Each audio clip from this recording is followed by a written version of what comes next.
আসসালামু আলাইকুম বন্ধুরা, সবাই কেমন আছেন? আশা করি আলহামদুলিল্লাহ ভালো আছেন। তো আজকে আমি আপনাদেরকে একটি গল্প শোনাবো, যদিও আমি গল্প কোনো সময় বলি না। তো আমাকে একটি ভাইয়া আর কি অনেকদিন যাবত সে আমাকে নক দিতেছে মেসেজে। তো আমাকে বলতেছে, ভাইয়া আমার কাছে একটি গল্প আছে, তো আপনি যদি আপনার কাজের এই মাঝখানে যদি আমাদের বয়সটা যদি আপনি গল্পটা আপনার নিজের বয়স দিয়ে আর কি যদি শোনাতেন তাহলে খুবই ভালো লাগতো, আর আমার গল্পটা একটু মানুষে শুনতো। তো আমি ভাবলাম যে যে দেখি কি করা যায়। তো অনেক সময় ভেবে দেখলাম যে না, ছেলেটি আসলে খুবই একটি ভালো একটি পরামর্শ দিয়েছে। তো তার তার গল্পটিও আপনার শোনা হলো, আপনারা শুনলেন, আর আমার কাজের ভিডিওটা আপনারা দেখলেন। তো আমি ভাবলাম যে এই গল্পটা আপনাদের কাছে বলবো। তো ছেলেটি হচ্ছে আপনার ছেলেটি চাস্তো বোনের সাথে আর কি একটি প্রেমের সম্পর্ক ছিল। এই গল্পটি আজকে আপনাদেরকে শোনাবো। তো ছেলেটি চাস্তো বোনকে খুবই পছন্দ করতো, তারা দুজনকে খুবই পছন্দ করতো। ক্লাস যে সময় আপনার ক্লাস 6-এ ছিল ওরা, তো সেই সময় থেকে আর কি দুজনকে ভালোবাসতো। তো তারপর থেকে এখন আপনার হচ্ছে যখন ছেলেটি আপনার হচ্ছে এসএসসি পরীক্ষা দেয়, তখন ছেলেটি এসএসসি পরীক্ষা দিয়ে আর কি বাইরে চলে যায়। তো যাওয়ার পরে ছেলেটি প্রায় 3 থেকে 4 বছর আপনার প্রবাসী ছিল। প্রবাসী থেকে আর কি ছেলেটি এখন দেশে আসছে।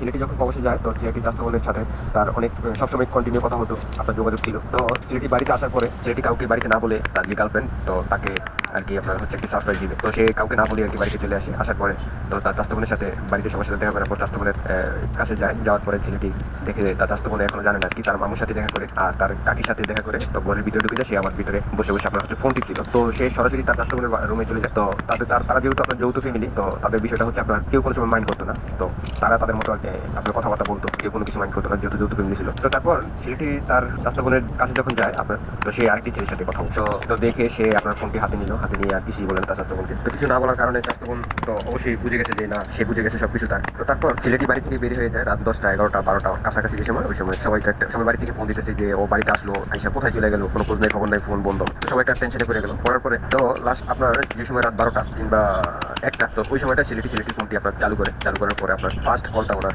চাস্তো বোনের ছিল, ওনার যে গার্লফ্রেন্ড উনি ছিল।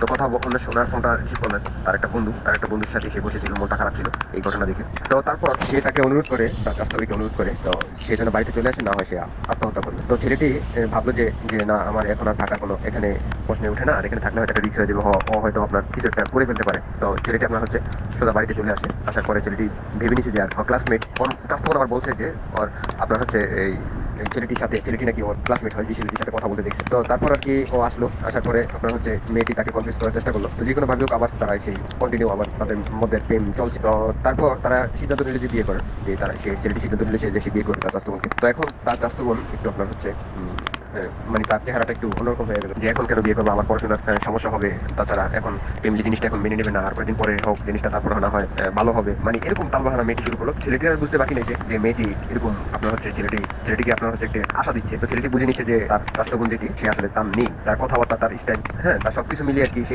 অবশেষে বুঝে গেছে যে না, আসলে আমার চাস্তো বোন যতই কিছু আমাকে বলো, সে আসলে আমাকে ভালোবাসে না, সে অন্য কাউকে ভালোবাসে। তো তার কিছুদিন পরে একটি মারাত্মক ঘটনা শুনলো ছেলেটি। সেটি হচ্ছে মেয়েটি যখন আপনার কিছুদিন পরে এই ঘটনাটি হচ্ছে, আপনার মেয়েটি শুনে যে প্রেগনেন্ট। তো সে প্রতিনিয়ত বমি করে। তো তার আম্মু, তার যে ছেলেটি, তার মেয়েটির চাচি হয়, তো মেয়ে ওই ওনারা সহকারে মানে প্রায় 2-3 দিন যাবত শুধু বমি আর বমি হয়। তো তারা বলতেছে যে আপনার তোর কি হয়েছে, কি সমস্যা করে, ডাক্তারের কাছে নিয়ে যাওয়ার পর আর কি ডাক্তার বলে যে উনি কনসিভ হচ্ছে। তো সবাই হতবাক হয়ে যায় যে মেয়ের বিয়ে হলো না, কিভাবে সে আপনার হচ্ছে এই প্রেগনেন্ট। পরে লাস্ট মুহূর্তে জানা গেল যে সবাই যেহেতু চাপ দেওয়ার পরে আর কি মেয়েটি বলে দিচ্ছে সবকিছু, যে তার একটি ছেলের সাথে পরিচয় হয়েছে, সেটা হচ্ছে তার বাস্তবে বিদেশে যাওয়ার পরে। তো সে বলে দিচ্ছে যে আপনার অন্য একটি ছেলের সাথে তার সম্পর্ক হয়েছিল। তো এই কথাটি শুনে ছেলেটি পুরো একদম হতবাক হয়ে যায় যে তার চাস্তো বোন তার সাথে কিভাবে কাজটি করতে পারে, যে তার চাস্তো বোনের সাথে তার ওয়াদা ছিল যে সে জীবনে কারোর সাথে কোনো সময় বিয়ে করবে না, একমাত্র তারা ছাড়া।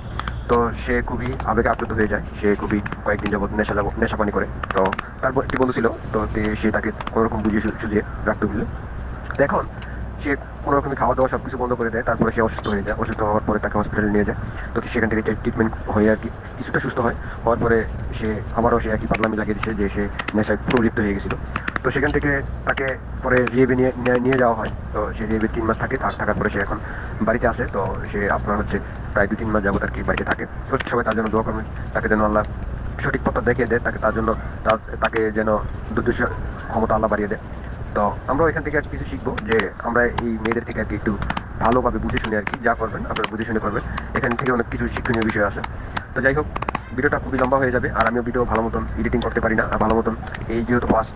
তো এইরকম ভিডিও যদি কেউ পাঠাতে চান তাহলে আমাদের সাথে যোগাযোগ করতে পারেন। আপনাদের ভিডিও যদি গঠনমূলক হয় তাহলে আমরা প্রচার করতে পারবো প্রচার করার চেষ্টা করবো। তো গল্পটি হচ্ছে আমাকে নোয়াখালী থেকে এক ছোট ভাই, আমার পরিচিত ছোট ভাই, খুব কাছের ছোট ভাই আমাকে পাঠিয়েছে। এতক্ষণ ধরে আপনারা যার গল্পটি শুনলেন, তো সেই ছেলেটির নাম হচ্ছে রাব্বি আর মেয়েটির নাম হচ্ছে মেয়ে। তো তারা যস্ত যেহেতু ভাই বোন। আমি এই প্রথম এরকম গল্পের ভিডিও করতেছি। তো ভিডিওটি আপনাদের কাছে কেমন লেগেছে আপনারা সবাই জানাবেন, আর আমাদের পেজটি আর ইউটিউব চ্যানেলটি টাইপ করে দিবেন যেন আপনি আমাদের ভিডিওগুলো ছাড়ার সাথে সাথে আপনি দেখতে পারেন। তো সবাই একটু ক্ষমা দৃষ্টিতে দেখবেন, যদি কথা কোনো ভুল হয়ে থাকে একটু ক্ষমা দৃষ্টিতে দেখবেন।